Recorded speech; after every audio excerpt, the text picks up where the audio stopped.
Hello दोस्तों, नमस्कार।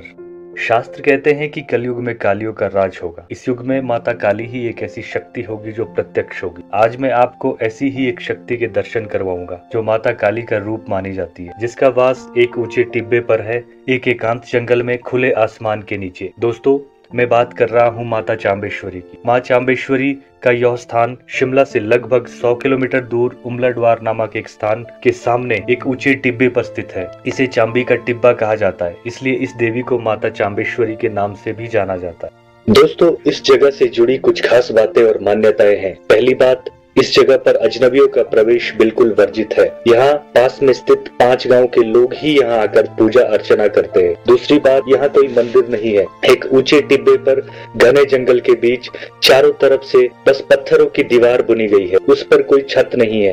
कहते हैं यहाँ के स्थानीय लोगों ने यहाँ मंदिर बनाने की बहुत कोशिश की, पर माता ने यह कहकर मना कर दिया कि मैं छत के नीचे रहने वाली नहीं, प्रकृति ही मेरा घर है, ये जैसा भी है मुझे ऐसा ही पसंद है। मंदिर बनाना तो दूर, सदियों से यहाँ कोई एक पत्थर तक नहीं लगा पाया। दोस्तों, इस जगह पर पूजा का भी एक विशेष विधान है। यहाँ पर एक पत्थर की माता की अष्टभुजी मूर्त रखी हुई है, उस पर हमेशा एक पर्दा पड़ा रहता है। उस पर्दे को एक ब्राह्मण जो माता की पूजा करता है मंत्रों के आवाहन से ही खोल सकता है, उसके बगैर किसी को भी उसको छूने तक की इजाजत भी नहीं है। तीसरी बात, यहाँ शोर करना और जोर जोर से बात करना भी बिल्कुल मना है। मान्यता है कि माता को एकांत प्रिय था, इसलिए वो यहाँ आकर बस गई, पर उनके भक्तों ने यहाँ भी उनका पीछा नहीं छोड़ा। पर माँ ने उन्हें पूजा करने की इजाजत तो दे दी, पर ये हिदायत भी दी कि यहाँ की शांति भंग ना हो, इसलिए यहाँ पर शोर करना बिल्कुल मना है। यहाँ साल में बस 1-2 बार ही पूजा होती है, बाकी समय शेर, भालू और जंगली जानवरों के अलावा यहाँ पर कोई नहीं आता। हालांकि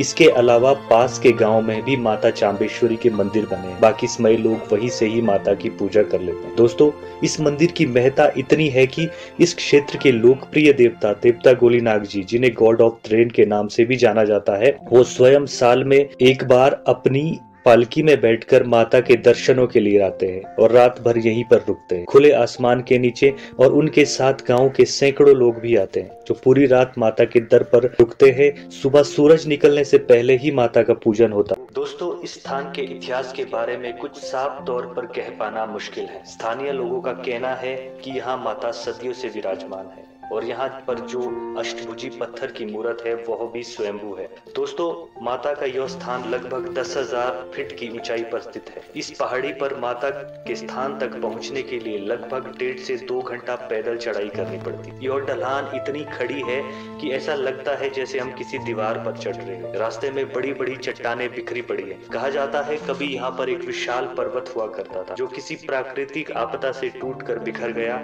और उसी से टूटी बिखरी चट्टानें हैं जो चारों तरफ बिखरी पड़ी है। इसके अलावा एक और बात भी कही जाती है कि इस पहाड़ से कभी पानी की एक धारा भी बहा करती थी, पर अब वो पानी यहाँ पर नहीं। यहाँ आसपास का नजारा इतना सुंदर है कि कोई भी इसे देखकर मंत्र मुग्ध हो जाता है। अगर सामने की ओर देखे तो पूरा नावर क्षेत्र रोडू तहसील का एक बहुत बड़ा हिस्सा, एक तरफ उत्तराखंड की पहाड़ियाँ और दूसरी तरफ बर्फ से ढकी हुई हिमालय की चोटियां नजर आती है। और पीछे की तरफ देखे तो द फेमस हाटू पीक और कुफरी, यहाँ तक कि शिमला तक का एक हिस्सा यहाँ से दिखाई दे। दोस्तों, आज के दिन जब मैं ये ब्लॉग शूट कर रहा हूँ, आज भी यहाँ पर एक खास तरह का पूजन हो रहा है जिसे स्थानीय भाषा में श्रेगा कहते हैं। इस पूजन में गांव के लोग माता से प्रार्थना करते हैं कि ओले, आंधी और तूफान से उनकी फसलों की रक्षा करे। इस पूजन के लिए समस्त ग्रामवासी माता के स्थान पर पहुँचते हैं। पूजन हवन होता है और माता से प्रार्थना की जाती है। दोस्तों, इस स्थान पर पानी नहीं है, इसलिए माता का पूजन करके लोग यहाँ से नीचे उतर आते हैं और इस स्थान से काफी नीचे उतरकर एक खुले आसमान के नीचे